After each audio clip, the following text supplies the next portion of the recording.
자, 국민의힘 어제 원내외 당협위원장 연석회의를 열고 긴 시간 격론을 벌였습니다. 자, 한동훈 장관 비대위 추대와 관련된 당내 의결을 못했습니다. 한동훈 비대위 대세론 속에 신중론도 만만치 않았기 때문인데요. 영상으로 먼저 확인해 보시죠. 한동훈 장관으로 좀 의견이 많이 모아졌다고 보면 될까요? 뭐 그런 얘기도 있고 또 아깝다는 얘기도 있고 우리가 또 한 장관을 또 보호해야 되는데 너무 일찍 등판시켜서 다치면 어떠냐 이런 걱정도 있고 한동훈 장관에 대해서는 다 호감을 가지고 있고 또 뭐 아주 뭐 뛰어난 역량에 대해서도 다 인정하고 그러시는 것 같아요. 한 장관 반대하는 분은 없으셨어요? 뭐 한 장관을 대놓고 반대하는 의견은 못 들어봤어요. 우리의 소중한 자원인데 뭐 좀 어딨나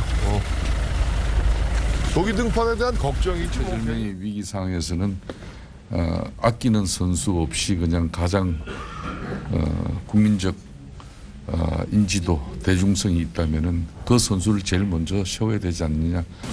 한 의견이 압도적이진 않았습니다. 그래서 뭐 여러 의견들이 좀 있었고요. 네, 그런 상황이었습니다. 한동훈 장관에 대해서는 좀 찬반이 팽팽히 맞섰나요? 그러니까 한동훈 장관이 선거에 중요한 역할을 해야 된다는 데에서는 다들 동의가 되지만 거기가 이제 비대위원장이어야 되느냐에 대해서는 그래도 의견이 좀 나뉘었습니다. 그런 의미에서 저는 이제 반대 입장을 드렸고 특히 이제 김건희 여사 특검법 관련해서 한동훈 장관이 무슨 발언을 하든 다 이해충돌처럼 비춰지기 때문에 우리가 과연 한동훈 장관이 그런 역할을 우리가 밀어넣는 게 과연 맞느냐 이런 의견도 전달했습니다. 자, 윤희석 선임 대변인.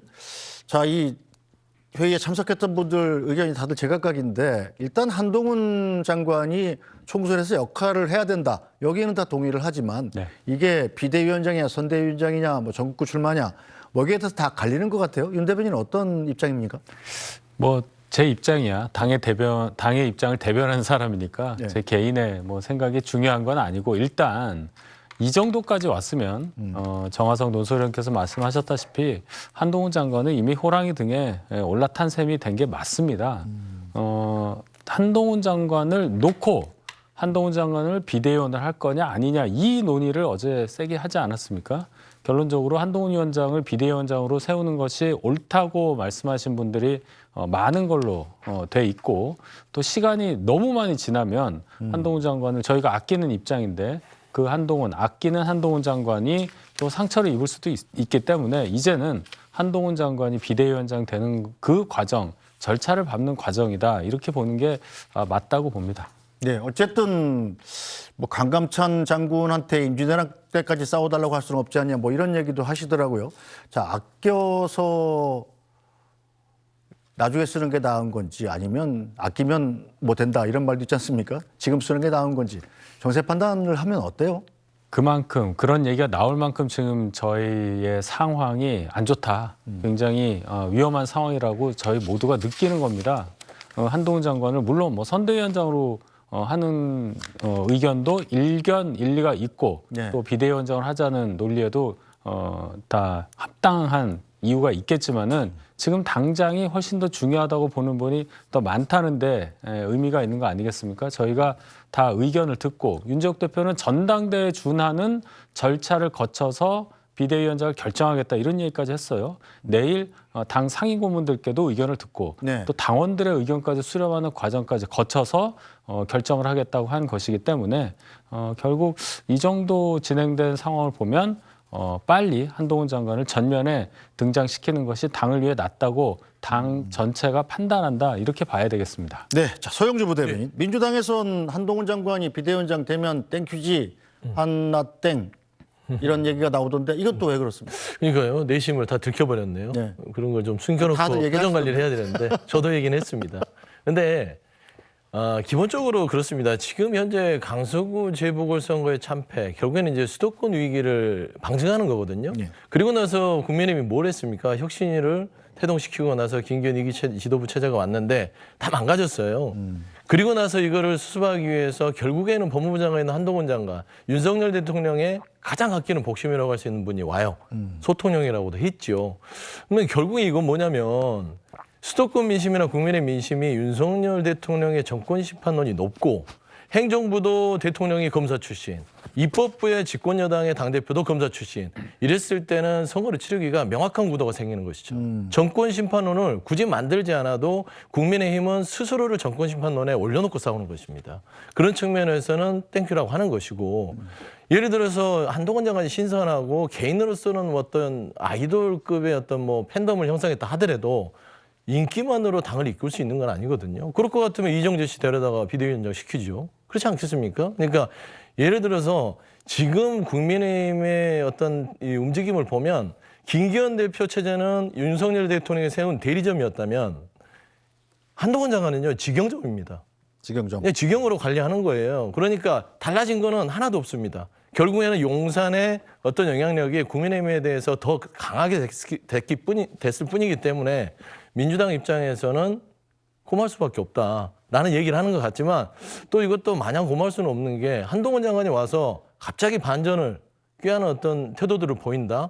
그랬을 때는 조금 여러 가지 좀 국민의힘이 여러 가지 민주당보다는 좀 국민들에게 혁신적인 이미지, 그다음에 반전 매력에 있어서의 어떤 또 그 이슈를 끌고 가는 그런 상황이 될 수도 있기 때문에 네. 그냥 마냥 땡큐만 하지 말고 긴장을 할 부분도 있다. 저는 그런 생각을 합니다. 네, 윤희석 선임대변인께서는 당연히 이 한동훈 비대위원장이 된 국민의힘이 이 대통령실 여의도 직영점이 될 거다라는 의견은 반대하시겠죠? 그게 1차원적인 분석이에요. 그 전 국민이 한동훈 장관과 윤석열 대통령 관계가 가깝다는 거 모르는 분이 어디 있습니까? 그걸 가지고 직영점이라는 뭐 그런 비유 이제는 너무 식상해요. 그리고 뭐 땡큐 뭐 이렇게 말씀하시는데 얼마나 한동훈 장관이 비대위원장으로 오는 걸 두려워하면 이렇게까지 반대를 하겠습니까? 그냥 잘했습니다. 속으로 좋으면 한동훈 장관이 비대위원장으로 와서 제대로 된 정치하길 바랍니다. 이러면 끝입니다. 근데 뭐 구구한 얘기를 하는 거 보면 민주당 내부에서는 한동훈 장관의 잠재력에 대해서 잘 알고 있구나. 저는 그렇게까지도 생각을 해봅니다. 좀 안타까워서 그런 거죠. 네. 제가 뭐 이렇게 비판하거나 그러려고 하는 건 아닙니다. 두렵지 않습니다. 환영합니다. 네, 일단 환영하는 걸로 정리하고 넘어가겠습니다. 자, 정화섭 논설위원, 일단 절차만 남은 거죠. 언제쯤 한동훈 비대위원장이 정식으로 되겠습니까? 아까 이미 호랑이 등에 올라탔다라고 말씀은 드렸지만 이 한동훈 장관이 얘기했다라고 이제 일부 언론에서 보도가 나왔던 게 어제 나왔던 게 그거 아닙니까? 당원과 지지자들의 지지가 없으면 맡을 이유가 없다라는 말은 결국은 그런 것 같아요. 지금 이제 맨 처음에 이 중진 의원들 모아서 얘기했죠. 의원총회 했죠. 원내 당협위원장까지 모아서 연석회의했죠. 내일 또 상임고문단 회의까지 이제 열어서 또 이 문제를 논의한다 그러죠. 여론조사도 한다고 그러네요. 예, 원내대표는 이거를 이제 당원 여론조사까지 또 지금 얘기를 하고 있는데 이 얘기는 결국은 물론 지명, 추대 이런 형식의 비대위원장이지만 전당대회에서 선출된 당대표의 버금가는 영향력과 권한을 달라라는 한동훈 장관의 어떻게 보면 좀 우회적인 요구라고 해석을 해야 될 것 같아요. 그래서 결국 계속 이제 절차적인 정당성에다가 이 힘을 실어주는 비대위원장이 힘을 실어주는 여러 가지 절차를 갖다가 해달라는 게 어떻게 보면은 한 장관의 내심인 것 같은데 이 얘기는 결국은 이 특수부 검사 출신 아닙니까? 한동훈 장관이 보통 특수부 검사를 칼제비라는 말을 많이 쓰잖아요. 그래서 한동훈 장관 같은 경우 조선 제일검이다 이런 얘기. 네, 지금 잠깐만요. 저 속보가 나왔습니다. 윤석열 대통령이 국정원장에 조태용 안보실장을 기용했습니다. 그리고 외교장관에 조태열 이 성함들이 다 조태로 시작하네요. 조태열 전 주 유엔 대사. 전 주 유엔 대사죠. 예. 외교장관은 조태열 전 주 유엔 대사, 국정원장에는 조태용 안보실장. 조금 전에 김태호 안보실 1차장이 나왔었는데 승진 기용하지 않나 했더니 본인이 부인하더라고요. 그래서 아마 이미 통보가 갔던 것 같고요. 자, 대통령실의 이 경제 안보를 담당하는 안보실 3차장을 신설하기로 했다고 합니다. 다시 한번 전해드리겠습니다. 윤석열 대통령이 국정원장에 조태용 안보실장, 외교장관의 조태열 전 주 유엔 대사를 각각 지명했습니다. 네, 계속해서 이어가죠. 네, 예. 정화성 논술이. 그래서 이런 어떤 절차적인 이 정당성 부여를 갖다가 뭐 중첩적으로 함으로써 이 한 장관은 비대위원장으로서 자신에게 칼을 쥐어달라라는 요구를 하고 있는 것 같습니다. 네. 자, 윤희석 선임 대변인. 자, 그렇다면 한동훈 장관도 뜻을 결정한 것 같고 뭐 빨리 시키는 게 낫지 않습니까? 이 명분을 만들어주기 위해서 지금 여러 가지 절차들을 갖고 가는 건가요? 명분도 명분인데요. 당원의 의견이 굉장히 중요하게 작용할 수밖에 없는 시점이에요. 지금 당협위원장, 국회의원 어제 그 연석회에서도 보면은 한동훈 장관을 환영은 하는데 네. 어떤 방식으로 기용을 한 게 낫냐는 것부터 지금 의견이 많이 분분하지 않습니까?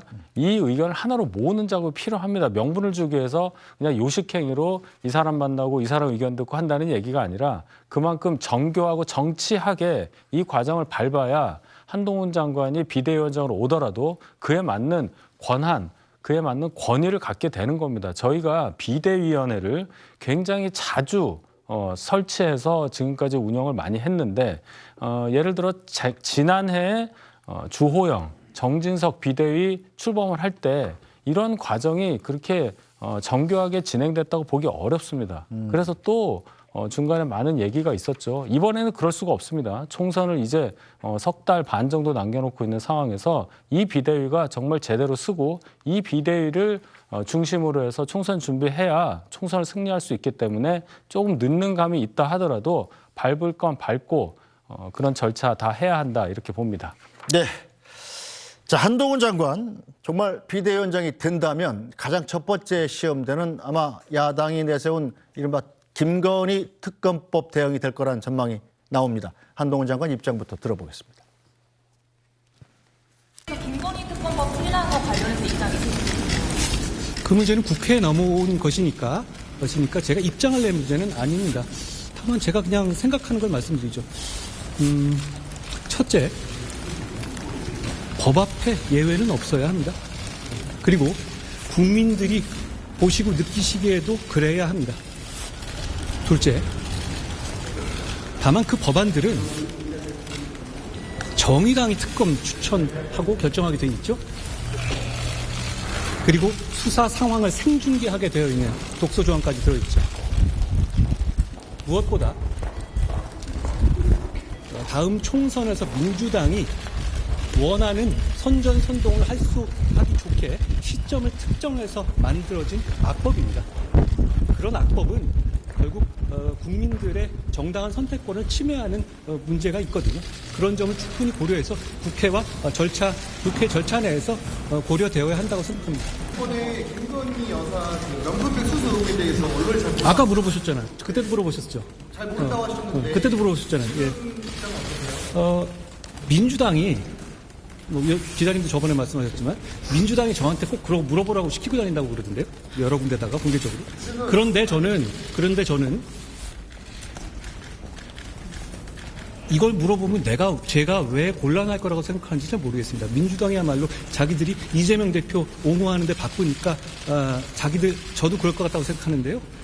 그거는 다른 사람들 다 그럴 거라고 생각하는 거고요. 기본적으로 그 내용들을 제가 보면은 일단은 이 몰카 공작이라는 건 맞잖아요. 그 몰카 공작의 당사자인 서울의 소리가 고발했던데요. 그럼 우리 시스템에 맞춰서 법과 원칙에 따라 수사가 진행돼서 처리될 거라고 생각합니다. 김건희 여사 특검을 장관님께서 총선 이후에 하자고 말할 것 같다. 그건 이준석 대표가 저한테 물어보라고 하시면 좋을 것 같아요. 대신 물어볼 건 아니고. 예. 네, 한동훈 장관 정말 이것을 기자들이 물어볼 예상 질문을 준비해서 그 전날 굉장히 많이 준비한다는 건 아니에요. 듣지 않니 그렇습니다. 자, 윤희석 선임 대변인 어떻게 생각하십니까? 지금 김건희 특검법에 대해서 한동훈 장관이 비대위원장이 된다고 해서 사실 이 절대 다수인 야당이 추진해서 통과시킨 법을 막을 방법은 없잖아요. 막을 방법은 없지만 그 특검 법안을 막는 저희의 논리를 설파할 수는 있죠. 그리고 그 법안의 부당성에 대해서 저희 논리가 나름대로 서 있습니다. 첫 번째로는 이 법안에서 특검 그리고 특검보까지 추천할 수 있는 권한이 누구에게 있냐는 거예요. 역대 어느 특검법을 봐도 특정 한 정당만 특검이나 특검보를 추천할 수 있게 돼 있는 법은 있을 수가 없었습니다. 그런데 이번 법안을 보면 특검, 특검보를 추천할 수 있는 주체는 대통령이 속하지 않은 교섭단체 이렇게 돼 있습니다. 지금 국회에는 교섭단체가 둘밖에 없죠. 네. 저희하고 민주당. 그럼 결론은 대통령이 속하지 않은 교섭단체는 민주당 하나입니다. 네. 거기에 매일매일 생중계가 가능해요. 특검보가 계속 생중계 브리핑을 할 수 있도록 아예 법안 안에 넣어놨습니다. 게다가 수사 범위도요. 도이치모터스 주가 조작 의혹에 관련해서 수사했을 때 나온 기타 사항까지도 수사 범위에 들어가게끔 해놨어요. 그러니까 수사 범위가 모호해요. 어떻게 보면 별건 수사도 가능하다는 거예요. 이 모든 것을 총선 앞두고 하겠다. 이게 민주당의 얘기이기 때문에 이 점에 대해서는 한동훈 장관이 비대위원장으로 올 경우에 제일 먼저 문제 삼을 거라고 봅니다. 자, 소영주 부대변인. 자, 민주당에서는 이 한동훈 장관 얘기대로 이 총선에 활용하려고 김건희 특검법을 발의하는 겁니까? 그건 아니죠. 예를 들면 김건희 여사에 대해서 아까 한동훈 장관이 그랬죠. 법 앞에 예외는 없어야 한다. 이 원칙이 지켜졌다면 저희가 특검법을 왜 내겠습니까? 특검이라는 건 검찰 수사를 제대로 안 낼 때 특검을 추진하는 거거든요. 그러니까 지금 사실관계가 검찰이 김건희 여사에 대한 주가 조작 사건 수사하지 않고 있습니다. 민주당에 대한 수사는 그렇게까지 탈탈탈 털어가면서 정말 예외 없이 하는데 왜 김건희 여사 수사는 하지 않죠? 그렇기 때문에 특검법 추진들을 아주 오랫동안 논의해서 이걸 발의하겠다. 한 게 12월이 된 거예요. 검찰이 진즉에 정말 김건희 여사 도이치모터 주가 조작에 대해서 압수수색도 하고 소환도 하고 주변 사람들을 털었으면 특검에 대한 논리는 다 녹아버렸죠. 그러게 했음에도 불구하고 우리가 특검법을 민주당이 했다. 그런 얘기를 하신다면 제가 이건 정치적으로 제가 의도가 있습니다. 들켰습니다.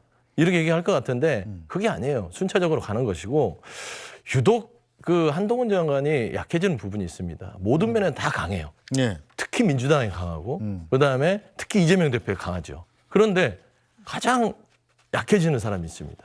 김건희 여사 앞에서만 서면 왜 그렇게 작아지는지 모르겠어요. 초라해져요. 곤란해지고.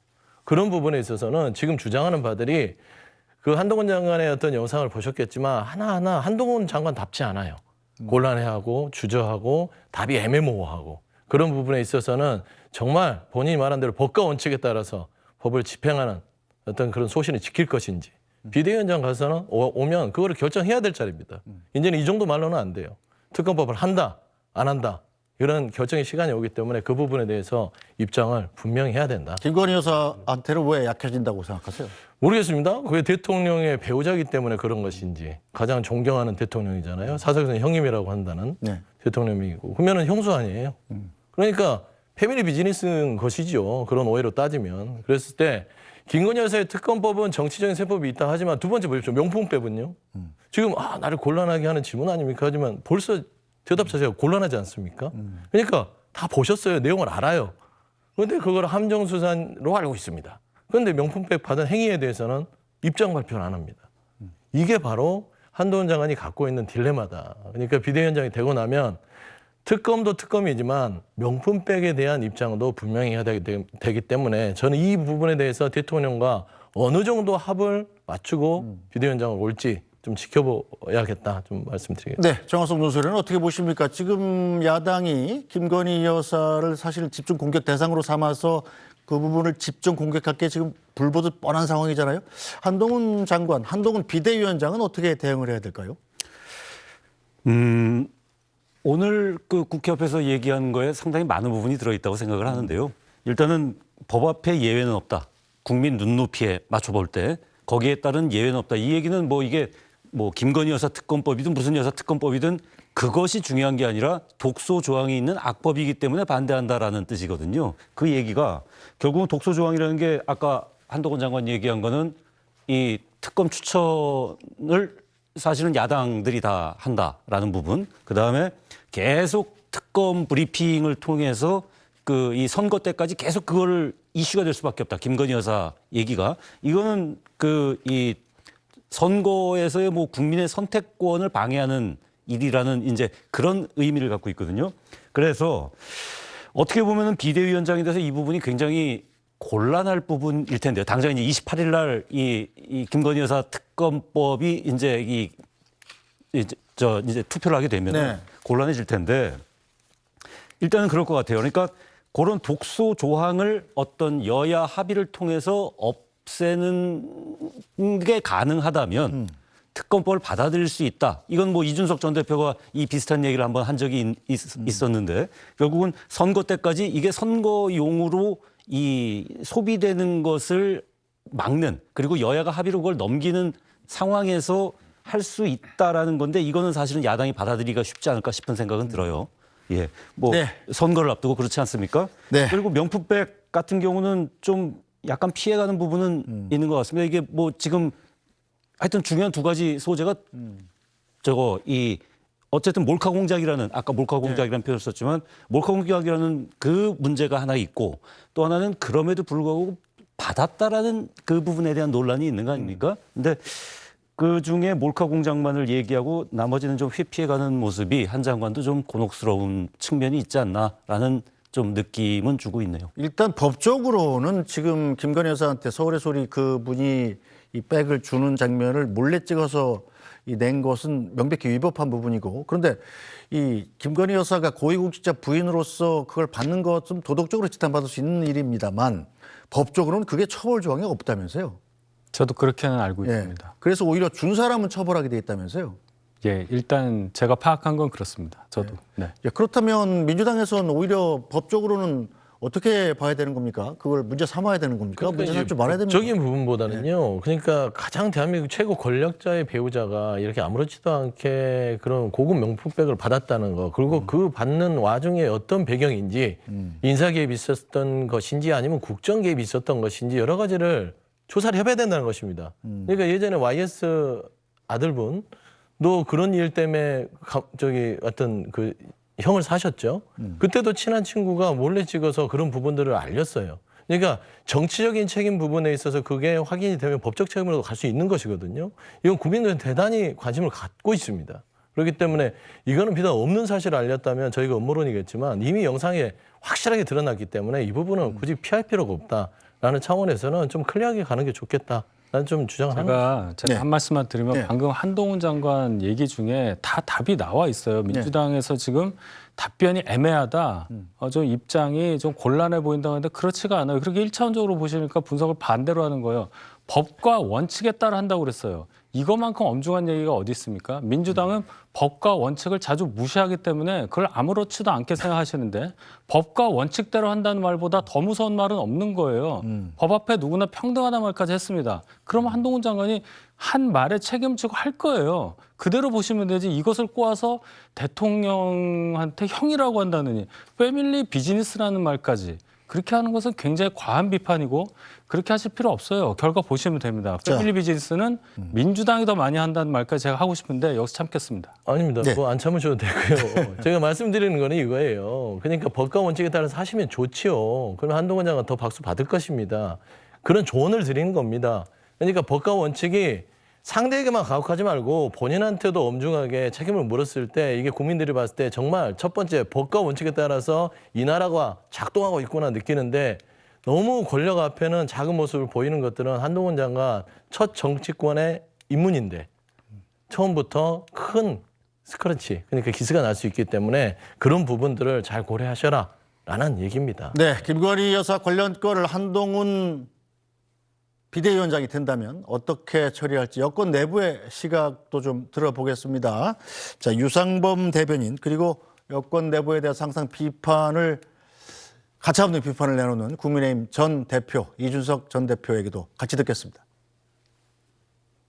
국민적 여론이 70%인데 아마 그것은 사실은 명품 그 핸드백 그 케이스가 벌어지면서 그 여론이 조금 악화된 측면이 있긴 합니다. 한동훈 장관이 와서 고민을 하시겠지만 결국은 그 법이 갖고 있는 그 문제점이 워낙 크기 때문에 제가 봐서는 뭐 거부권을 행사하도록 그 대통령에게 요구하는 그런 입장에서는 크게 달라지지는 않을 것. 대단한 국익의 결단인 양 받겠다.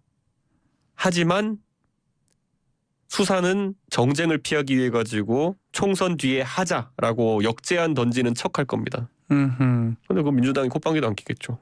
그리고 국민 여론도 그걸 보고 그래 정쟁을 피하기 위해 가지고 선거 뒤에 하자라고 나오진 않을 겁니다. 네. 예.